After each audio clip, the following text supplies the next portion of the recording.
Imagine a world where ice stretched further than any ocean you've ever seen. A world where colossal glaciers, miles thick, carved landscapes and reshaped continents. This wasn't a fantasy, it was a reality for our planet, a frozen epoch shrouded in mystery. When you hear the term Ice Age, what comes to mind? Probably woolly mammoths, maybe some brave, fur-clad ancestors, and a whole lot of snow. And you wouldn't be wrong. But the popular image of a single, long ice age is just the tip of the iceberg, so to speak. Earth's history isn't marked by one great freeze, but by many. We're talking about a series of dramatic glacial periods punctuated by warmer spells called interglacials, like the one we're living in right now. This cycle of freeze and thaw has been going on for millions of years, a grand planetary rhythm. So, what pulls the trigger on these global deep freezes? What flips the switch between a greenhouse and an icehouse Earth? And what incredible secrets do these ancient layers of ice hold about the very nature of life and our planet's astonishing resilience? Join me as we journey back in time to unveil the chilling welcome of Earth's ancient ice ages. To understand the ice ages, we first need to look to the stars. The primary driver of these climate cycles isn't on Earth at all, but in our planet's celestial dance. A Serbian scientist named Milankovitch was the first to piece this cosmic puzzle together. He proposed that subtle, long-term changes in Earth's orbit are the main pacemaker for ice ages. These are now known as Milankovitch Cycles. There are three key components to these cycles. First, there's the shape of Earth's orbit around the Sun, what's called its eccentricity. Over a cycle of about 100,000 years, our orbit stretches from being nearly circular to slightly more elliptical. When the orbit is more elliptical, Earth spends more time farther from the Sun, leading to a slight cooling. Second is the tilt of Earth's axis, or its obliquity. This tilt, which gives us our seasons, rocks back and forth between about 22.1 and 24.5 degrees over a 41,000-year cycle.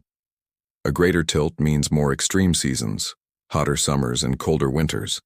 A smaller tilt means milder seasons, and crucially, cooler summers in the polar regions. Finally, there's the wobble of Earth's axis, a motion called precession, like a spinning top that's slightly off balance. This happens over a cycle of about 26,000 years and changes which hemisphere is pointed towards the Sun during Earth's closest approach. So what does this all mean for ice? Well, the key isn't necessarily brutal winters, but rather mild summers. If summers in the northern hemisphere are too cool to melt the previous winter's snow, the snow begins to accumulate. Year after year, layer upon layer, this snow compacts under its own weight, transforming into dense glacial ice. Once these ice sheets start to grow, they create a powerful feedback loop. Their bright white surfaces reflect more sunlight back into space than darker land or water, a phenomenon known as the albedo effect. This reflection causes even more cooling, which allows the ice sheets to expand further, which reflects more sunlight, and so on. It's a snowball effect, literally. But orbital mechanics aren't the whole story. Other forces, right here on Earth, play a critical role. One of the most important is the concentration of greenhouse gases like carbon dioxide in the atmosphere.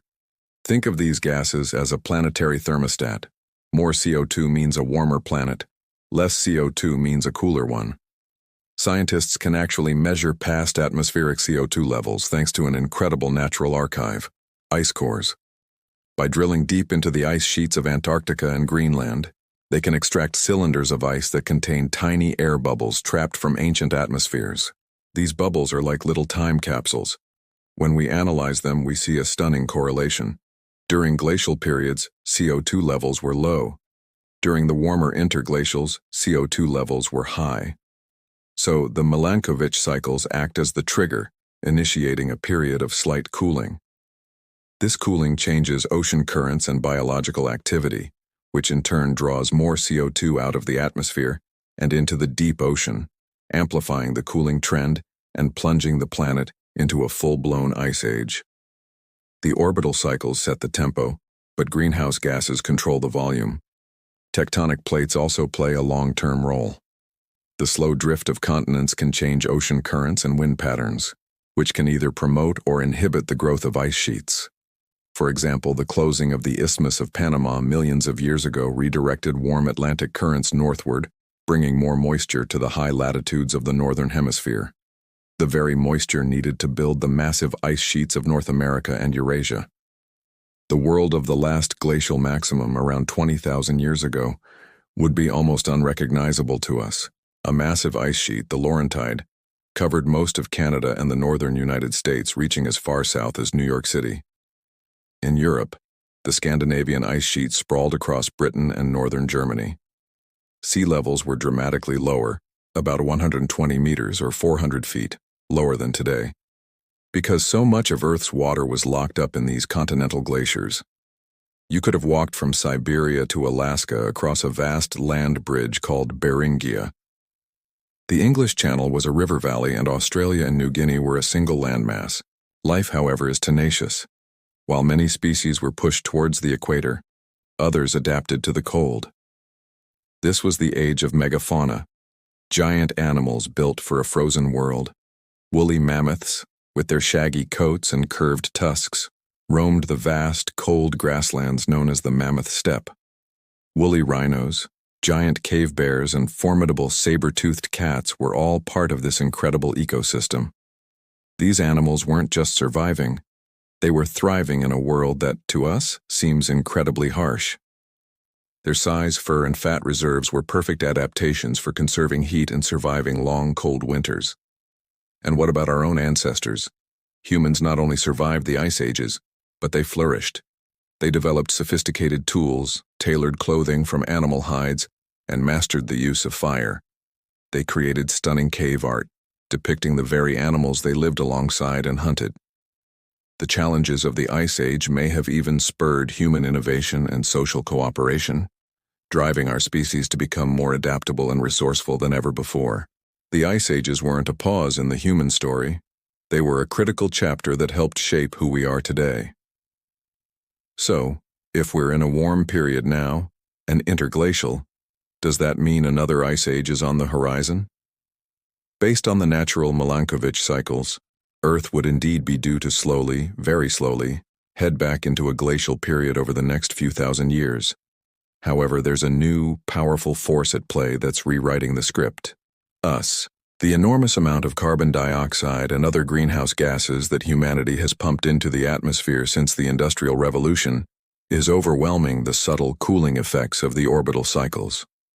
We've effectively cranked the planet's thermostat way up. The current concentration of CO2 in the atmosphere is higher than it's been in at least 800,000 years, and it's rising at an unprecedented rate. Scientists now believe that human activity has likely postponed the next ice age for at least 100,000 years. While dodging a deep freeze might sound like good news, the rapid warming we're causing comes with its own set of profound and dangerous consequences. Rising sea levels, more extreme weather events, and disruptions to the ecosystems that we and all other life depend on. The story of the Ice Ages is more than just a tale of a frozen past. It's a fundamental lesson in how our planet works. It shows us how interconnected the Earth's systems are, from the distant wobble of our planet's axis to the microscopic bubbles of air trapped in ancient ice. It reveals a world of constant dynamic change, governed by powerful natural cycles, but it also serves as a stark warning. By studying the past, we can see just how sensitive our climate is to changes in greenhouse gases. The Ice Ages show us that Earth's climate can and does flip between dramatically different states. Today, we are the ones pushing the levers, conducting an uncontrolled experiment with our planet's atmosphere. Understanding these ancient, chilling epochs isn't just about satisfying our curiosity. It's about understanding our present and navigating our future on this remarkable, ever-changing planet. Thank you so much for joining me on this journey through Earth's frozen past. If you found this fascinating, don't forget to hit that like button and subscribe for more deep dives into the wonders of our world. Let me know in the comments what ancient mystery you'd like to explore next. See you in the next video.